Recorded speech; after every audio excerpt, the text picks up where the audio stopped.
I'm not a politician, so I'm not here to talk to you guys about politics. We're here to talk about way of life for our families, right?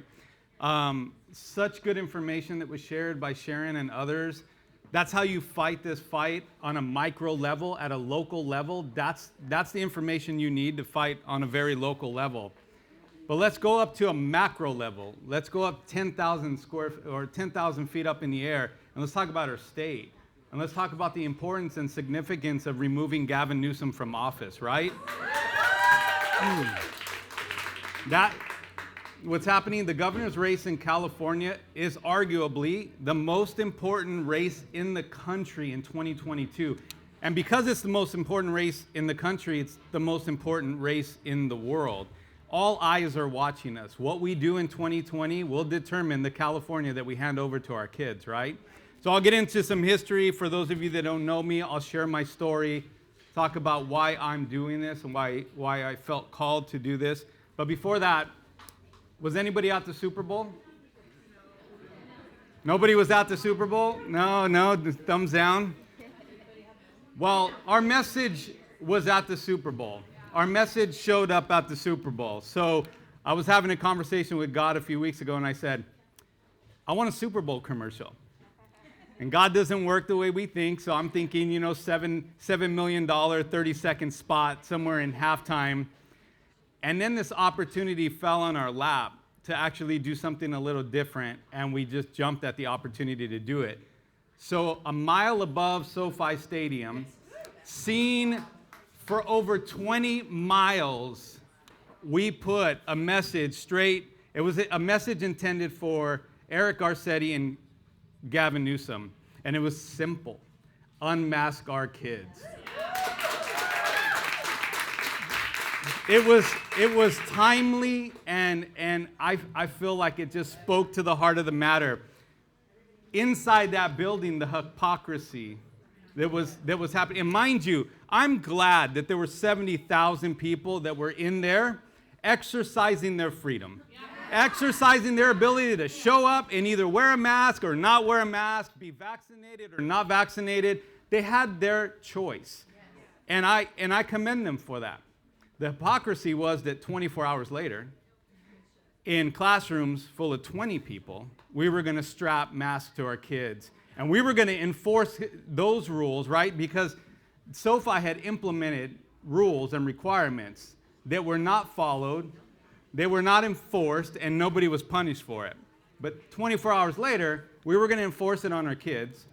And and not only that, it was going to be a requirement, but they were going to enforce it. Kids were going to be asked out of class. They were going to be suspended, sent home, and in some cases driven home, I guess. But ultimately, the hypocrisy was too much. So we did that, and since then, it's gone viral. I've been on the news twice talking about what Yahoo says was the most disruptive ad at the Super Bowl wasn't even on TV. It was in the sky, right? Yeah. And it didn't cost us $7 million, let me tell you. So anyway, besides that, have you guys heard of We Are Still Heroes? Yes. So another project of mine, We Are Still Heroes, a couple months ago when we started to see our nurses, firefighters, police officers, military, and teachers being discriminated against and fired, I said, I'm not going to wait until I get into office to do something. We got to do something now. So we built a community, We Are Still Heroes. You can check it out, wearestillheroes.org. It's now in 10 different states. We get stories from around the country. Yes, I confirm that. Heartfelt stories all around the country of the discrimination that's still happening against our frontline workers. These are heroes. In 2020, these are the people who did the job nobody else wanted to do. And then in 21 and 22, they're expendable. And so it's unfair. We created an organization. It will eventually become a 501c. And it just serves as a community to say, we stand with you. It's not fair. We're going to give you help. We're going to give you love. We're going to give you prayers. And we're going to stand with you. So that's happening. So that's all stuff that we're doing prior to getting into office. Just wait till we have power, right? So little background about who I am and why I'm doing this, because I never wanted to be a politician. I actually don't even like that word. My grandfather fled Cuba in the 50s.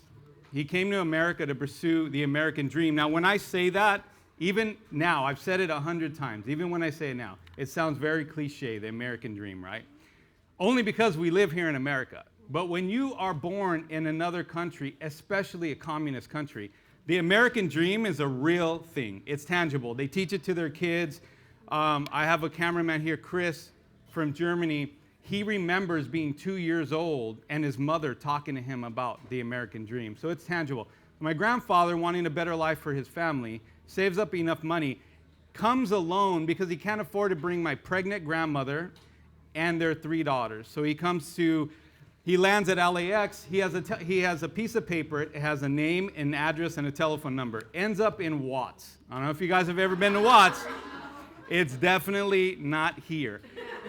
So he ends up in Watts. The guy gives him a bed and gives him a job. It took my grandfather 6 months to save up enough money to then send for my grandmother, who had just given birth to my father and my 3 aunts. They came, they set up in South Central LA, and my grandfather, not wanting to depend on the government, he had just left the country where the government controls everything, wanted to be independent, so he became an entrepreneur. Saved up enough money and bought a metal finishing line. Who knows what metal finishing is? Very, very, very blue-collar work. In fact, it's incredibly dangerous. You deal with acids, and it's very blue-collar work. But he wanted to claim his independence, and that's all he knew how to do, and that's what he did. That company is now 50 years old. It still exists in South Central LA. I was just there yesterday visiting my father, who now runs that company. So it's multi-generation from a man who didn't even speak English when he landed here in California, right? So when I was 18, I tried to work for the family business. 3 months into it, my father fired me. So was the O.J. Simpson trial. If you remember, that was America's first reality TV show. I lasted 3 months. I was watching too much TV. He fired me. He said, you got to find your own way. But it was actually the best thing that he ever did. I met my wife soon after that. So my wife was 17. I was 19. We've been married for 26 years. We have 5 children, 4 biological, 1 adopted, and we were foster care parents for a season. That's why, by the way, guys, this is personal to me. This is extremely personal to me. Over the next 20 years, I built that company up to what Inc. magazine just called one of the fastest growing privately held companies in America. We now have a global footprint. We work with Fortune 500 companies across the globe. Our work is seen in 48 countries, over 20 languages, and I get the opportunity to work with the most innovative startups in tech, energy. It's, the best of the best. And why do I say all this? Because coming into 21, I thought the pandemic was behind us. I had just had my best year in business ever. My family was doing amazing, and my marriage was strong. And then all of a sudden, in the first quarter, I started to smell smoke. California was on fire. My daughter, who was homeschooled at the time, had friends going back to public school. She started to tell me the stories of what was being taught. Critical race theory, sexuality, LGBTQ community type indoctrination. Now, I don't care where you guys stand on any of this.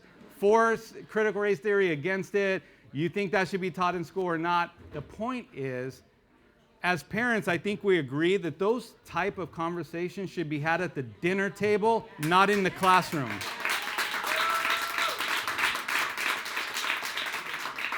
So that's happening. I'm hearing these stories from her. We just sent in our taxes, and I'm telling my wife, where's all this money going? I don't see it in our streets. I don't see it in our schools. There's no return on that. Some churches were still closed. I was driving by businesses just like this one, who had been closed in 2020. They would never open their doors again. And I just started to see California on fire. The attack on our medical freedom started to kick up. So I told my wife, okay, the house is on fire, we're leaving. Like, we need to get out of this building before it collapses on itself. So we started to run for the curb. And for us, that looked like Florida. The curb was Florida. I was like, we got to get out of here. We're going to Florida. And we were going to skip Texas. My son back there, he went to TCU, so he's a Texas lover. But we were going to pass Texas. So my wife says to me, no, you need to stop. And you need to think about what we're leaving behind. And as any good husband does, I said, no.